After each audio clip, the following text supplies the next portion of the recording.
play bass. I am Daz, I play guitar. I am Carl, I play drums. I am Matt, I do vocals and electronics. So the band's been together since September last year. Me and Cal, the drummer, wanted to do something together band-wise for a little while.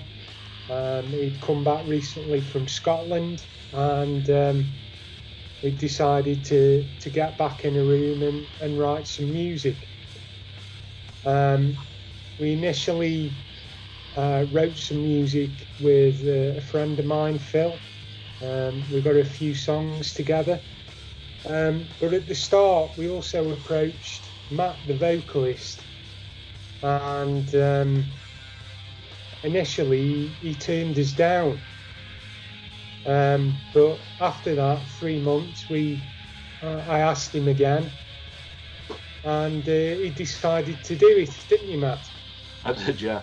I was. It was basically, I was fresh out of another band called Anadonia at the time, and I suppose my headspace wasn't quite right to join another band quite when Daz asked me.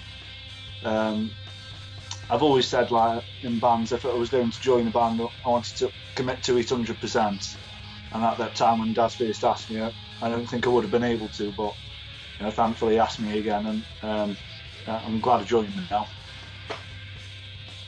So Matt joined, and we got some lyrics for the 3 songs that we had at the time, and then unfortunately Phil decided to call it a day.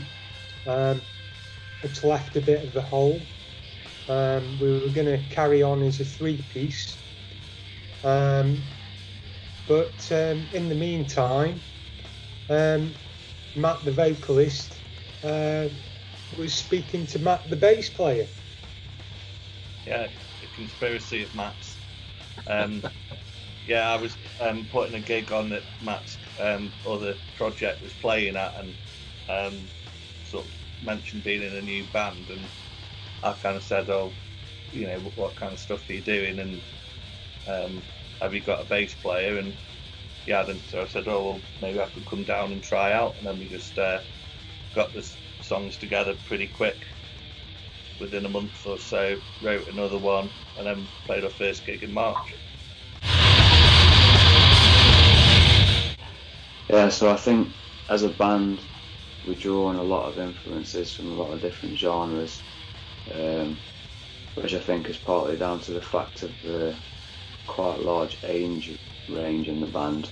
So things from doom and sludge all the way through to black metal and thrash really have a lot of influence on the way we write songs and the sound that we have as a whole.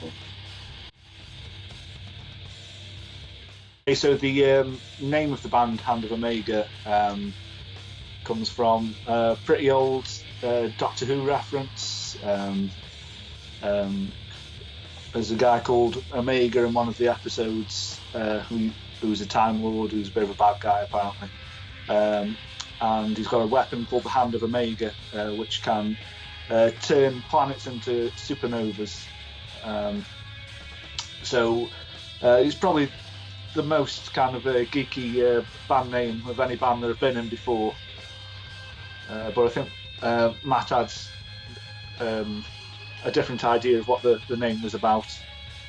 Yeah, I just thought you were trying to avoid being called Hand of Doom, and just rather than have that straight up Black Sabbath reference, you were going for something different, and Omega being the last or final in the alphabet rather than Alpha, I kind of thought it was like Hand of the End or Hand of the Final Thing, like a sort of apocalyptic reference, but without just nicking a Black Sabbath song title.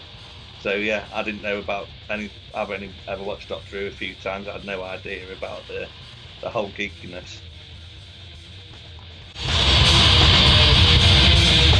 Yeah, so I guess for everyone in the band it's been a little bit different, but we're all one way or another still working, so a lot of our normal routines probably hasn't changed as much as it has for some people.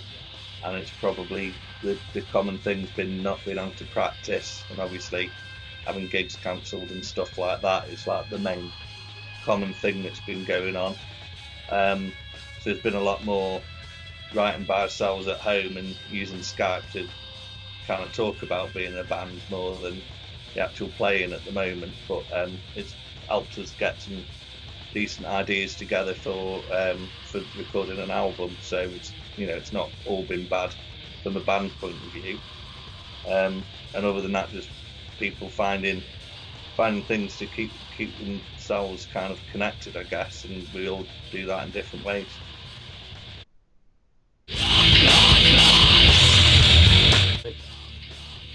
So the first two songs that we've released on the demo, Left Hand Wrath, initially we just recorded them to see how they sounded, which we've always done, me and Dad, since we've been playing together.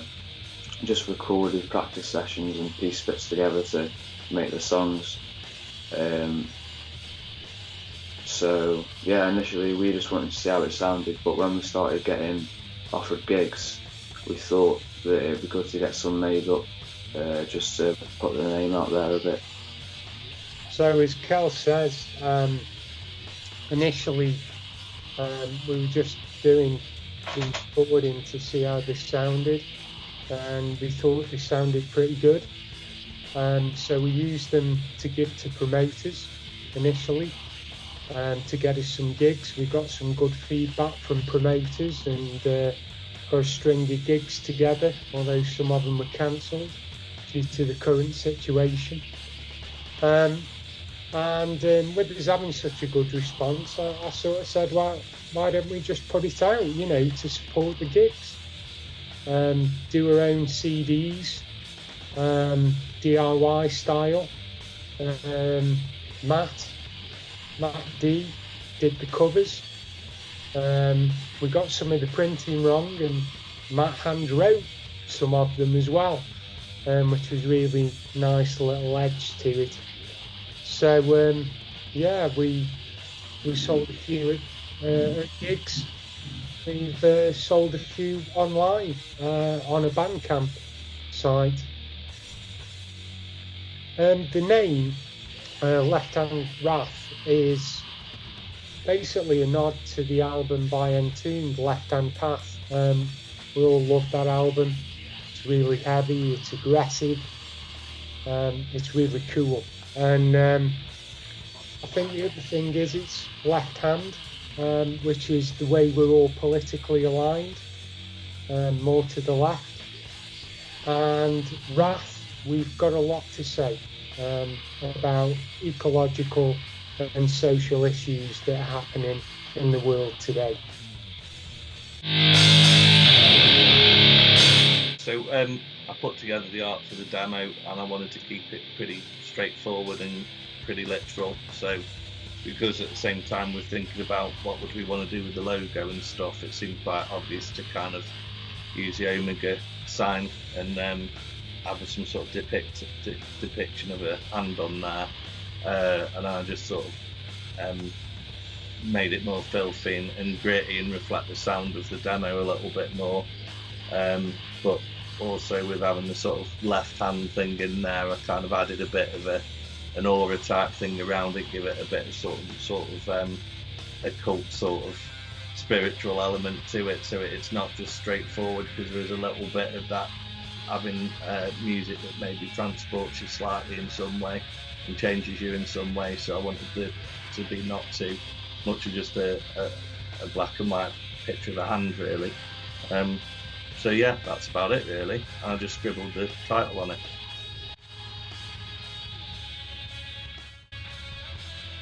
So I don't think it's essential to have a label deal nowadays, especially with what's available on the internet. Bands can put their own releases up on Bandcamp and sell merch and whatnot. They can also deal with smaller distribution companies to get the music onto streaming platforms such as Spotify and Amazon Music. And obviously, you know, from a video perspective, you've got YouTube and Vimeo and all sorts of other streaming services that, you know, you don't really need a label to do and interact with those. Yeah, and I guess at the same time, if you're doing a physical release, some of the traditional sort of DIY model kind of works quite well in that if you've got, even if it's a small label that can trade with other labels in other parts of the world, it's getting maybe people aware of your release that otherwise wouldn't see it. So as much as everyone can upload their stuff online, and that's really cool, sometimes it can get lost among the kind of thousands and millions of other stuff that's been released online that day. So sometimes, you know, just that traditional model of having, you know, a sort of DIY distro that you can kind of thumb through actual records is kind of cool as well. But yeah, it's certainly not essential to have any kind of backing. It's not like bands can't exist and they can't release music with, you know, unless they've got a label. It's, from that point of view, it's made everything much more possible, and the technology is there now that people can record themselves, they can do their own artwork, they can, you know, distribute onto kind of, you know, social media and stuff without needing a big name to carry it.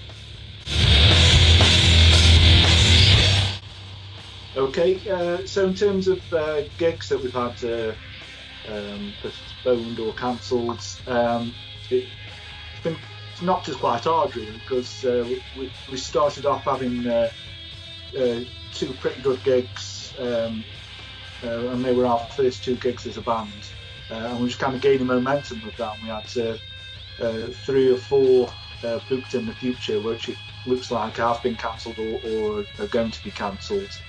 That's kind of affected us quite a bit really. However, we are looking at doing a streaming gig locally if lockdown restrictions are kind of eased enough to allow us to do that. Okay, so in terms of plans for the future, obviously because gigs all postponed for the foreseeable future, we're going to start concentrating on writing and recording an album. We've got probably enough material to fill out an album now, so we're looking at going back into the studio as of next week and start practicing it out.